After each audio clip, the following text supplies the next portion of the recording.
আমরা সবাই সর্বপ্রথম মনকে উজাড় করে সকল শক্তি ভালোবাসা একত্রিত করে আমরা একবার শুকরিয়া আদায় করছি আলহামদুলিল্লাহ। অনেকে বলে নাই, সবাই একটু আওয়াজ করে বলতে হবে, এটা আল্লাহর প্রশংসা। দিন শুরু তার প্রশংসা দিয়ে, আমাদের দিন শেষ তার প্রশংসা দিয়ে। সবাই একসাথে বলে একটা আওয়াজ করে আলহামদুলিল্লাহ। আমাদের নবী যার আগমনে অন্ধকার দূর হয়েছে, আলো উদ্ভাসিত হয়েছে, যার কারণে আজকে আমরা উজ্জ্বল পেয়েছি, এ জ্ঞান পেয়েছি, প্রতিষ্ঠান পেয়েছি।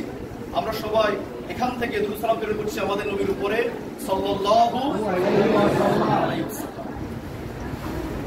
2024-25 19 লাখ, প্রায় 20 লাখের কাছে তোমার পরীক্ষার্থী ছিল, কিন্তু তোমাদের 20 লাখ, তার মধ্যে থেকে তোমার পাস করছে কত কেউ জানো কিনা? পাস করছে কত লাখ? 10 লাখ, 12 লাখ এরকম সামথিং। তার মানে অর্ধেক পাস ফেল। তোমরা যারা পাস করে আসছো, অবশ্যই তোমরা কি পড়াশোনা করে আসছো কিনা? যে পড়াশোনার বিষয়, আমাদের মহাগ্রন্থের নাম কি? সবাই বলো, আমাদের মহাগ্রন্থের নাম কি? ওইখানে নাজিলকৃত যে শব্দটা প্রথম আল্লাহ আসমান থেকে নাজিল করেন দুনিয়ার উপরে, নবীর উপরে, হিরা গুহা পাহাড়ে, সে শব্দের নাম কি? বাংলায় বলে পড়ো। বাংলায় কি বলে? পড়ো। আরবিতে কি বলে? ইংলিশে কি বলে? রাইট। আচ্ছা, তাহলে এই শব্দ একবার দুইবার না, আল্লাহ বলছে 40,000 বার। বলছে কতবার? বলছে কতবার? তার মানে নামাজ না, রোজা না, হজ যাকাত না, আগে তুমি পড়ো। কি করো? একবার না, বলছে মোট কয়বার? 40,000 বার। তার মানে জ্ঞানের গুরুত্ব কি শুধু জামিনে নাকি আসমানেও আছে? আসমানে জামিনে মৃত্যুর পরে নাই? অবশ্য আছে। তোমরা যারা এখানে আসছো, আমাদের কলেজকে আলোকিত করার জন্য আমাদের প্রিন্সিপাল স্যার অনেক কথা বলেছেন, আর আমি ওইদিকে কথাগুলো এতটুকুই বলবো, স্যারা যা বলছে সব তোমাদের কল্যাণের জন্য বলেছে। যারা কল্যাণ হিসাবে কথাগুলো গ্রহণ করেছো বা শুনছো, একদম হন্যি হয়ে তুমি সফলতা অর্জন করতে পারবা।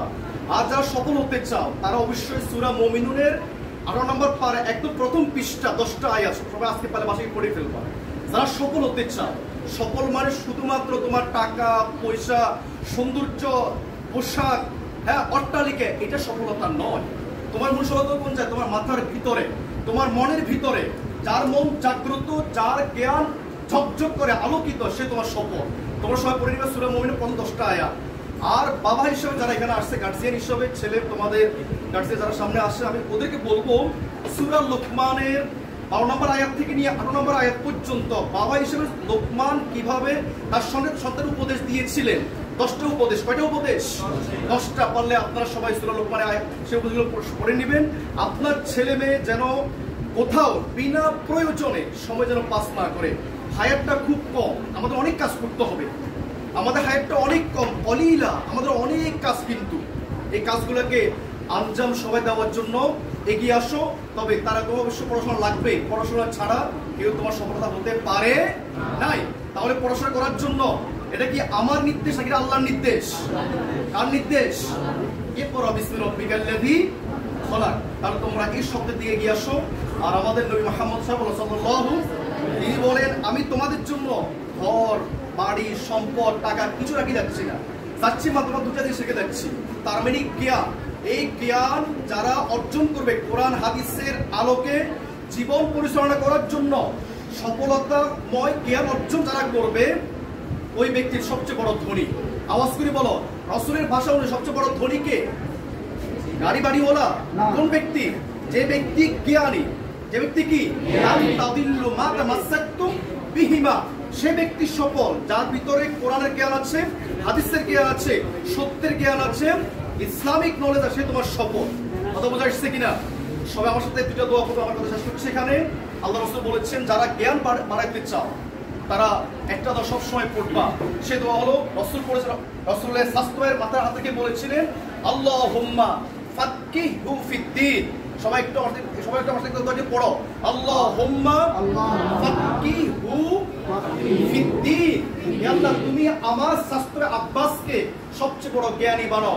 তখন রাসূল বলেছেন, আমার শাস্ত্র ভাই আব্বাস রাদিয়াল্লাহু তাআলা আনহু কিয়ামতের দিন পর্যন্ত যত মানুষ দুনিয়া আসবে, তার সমতুল্য জ্ঞান কেউ অর্জন করতে পারবে না। এই দোয়ার ফজিলত, এই দোয়ার কি তাপমাত্রায়। আল্লাহুম্মা ফাক্কিহু ফিদ্দীন ওয়া আল্লিমহু তাওফীক। লাশ একটা দোয়া, আল্লাহুম্মা শাবর আল্লাহুম্মা ইন্নী আসআলুকা ইলমান নাফিআন ওয়া রিজকান তাইয়্যিবান। আল্লাহ তুমি আমাদের সবাইকে কল্যাণময় জ্ঞান দান করো, কল্যাণময় রিজিক দান করো, কল্যাণময় জীবন দান করো, সফলময় জীবন দান করো। আল্লাহ তুমি আমাদের সবাইকে এই কালে শুধু সফল নয়, মূল সফল পরকালে যেন সবাই অর্জন করতে পারি, সে আমরা যেন করতে পারি। আল্লাহ সবাই সে তৌফিক দেয়, সে জ্ঞান দেয়। সবাই আমিন। আসসালামু আলাইকুম।